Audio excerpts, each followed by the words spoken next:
play a guy called David Percival, who is the station chief in Berlin just before the fall of the Berlin Wall, and he's been there for a few years.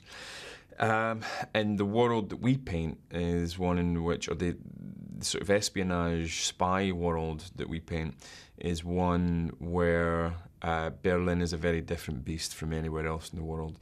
It's way more like the Wild West in terms of espionage. A lot of the operatives have gone feral, or as their bosses say, they've gone local, they've gone native. And my guy is sort of the epitome of that. He's sort of riddled with drug abuse, alcohol abuse, probably sexually transmitted diseases, and a love of the game that is espionage, and a hate for it at the same time. So he's sort of self-consuming and self-aggrandizing at the same time. Fantastic. And can you mind telling me just what, well, part of it would be what you just said, but what appealed to you about the story as a whole and the character in particular? If you repeat what you said, probably the things that appealed to me the most in the script were its sexiness, its unabashed aim to entertain, it's cool, as you like. In fact, the director, when he offered me the script, sent me a lookbook, which was a sort of idea of his visual ideas for the film. And they were the sexiest, coolest things you'll ever seen in your life.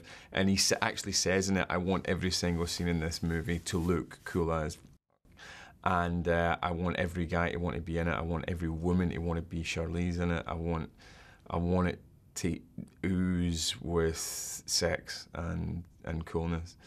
And then I came along and I sort of, I'm a bit of an antidote to all that because I'm less sex and I'm more filth. But it was fun to do. Was there any sort of interesting story behind your casting? Was it just a straightforward thing? Did David come hunting for you? Did Charlize beg you to do it? I don't think...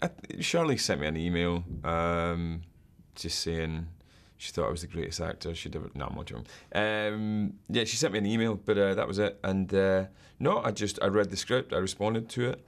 I think they thought they were going to have to chase me because it wasn't the lead or anything, but I was just so into the part and into the story.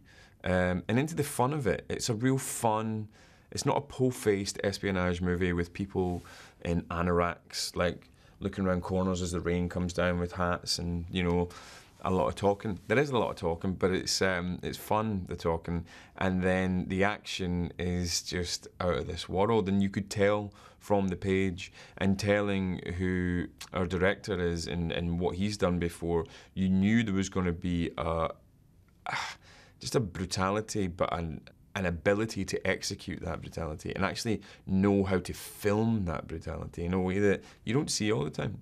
I see so many movies that are filled with exceptional brutality and violence, which, you know, we seem to be obsessed with, and I like watching it sometimes. But I don't actually see any of it. I don't actually see the art of it. We build these pictures of these, like, you know, artful killers of people, and you never get to really see any of it.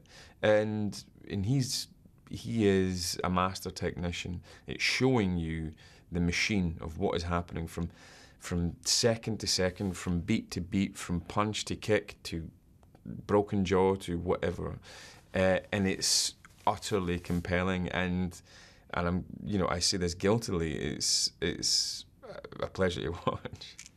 Obviously, Charlize gets to do a bit more kicking and fighting than you do, but from what you just said... Yeah, I get very little. But you do get some. Yeah. So can you tell me how what you just said actually works practically? Do you sit down and work out each movement beat by beat, or do you train just... Yeah, you know, he's... our director, he is very, you know, he's an ex-stuntman, he's also an ex... director of pretty much stunts. Being a second unit director, you're in charge of all the stunts, you know. So he knows not only how to choreograph something, but he also knows where to put the cameras to best show the audience what he's choreographed. So yeah, we learn it. There's no point really just turning up on the day and busking it, because then the camera's got to busk it as well. So if he knows what he's going to shoot, he can prepare where he wants to put the cameras, and then the audience get the best possible opportunity to actually enjoy and see and be connected to what's happening, instead of just seeing a flurry of fists, you know. And can you tell me how impressed you were with Charlize as an action star, particularly? Because, like I said, we said earlier, some of the sequences, when after you shoot Spyglass, I mean, that fight they have in the stairs is Yeah. relentless. Now it's flinching. Oh, it's unbelievable. That fight is, I think it's the best fight I've ever watched. And you can put it up against things like Crouching Tiger and Touching Cloth and all of that. And for me, it's a very different style. And I think it's a matter of taste, which you prefer. But for me, I prefer what Charlize did and what Dave did. I think. How do I feel about her as an action star? She's sacrificial, and she sacrificed her body. She was like one of those centre backs that you want in the Premiership that when managers say they want people putting their bodies on the line. She's like that, you know. And by the way, we made this movie for not a lot of money, so you didn't have that kind of big budget schedule where you can afford to go, do you know what, I've pulled something in my back, I need to take a day off.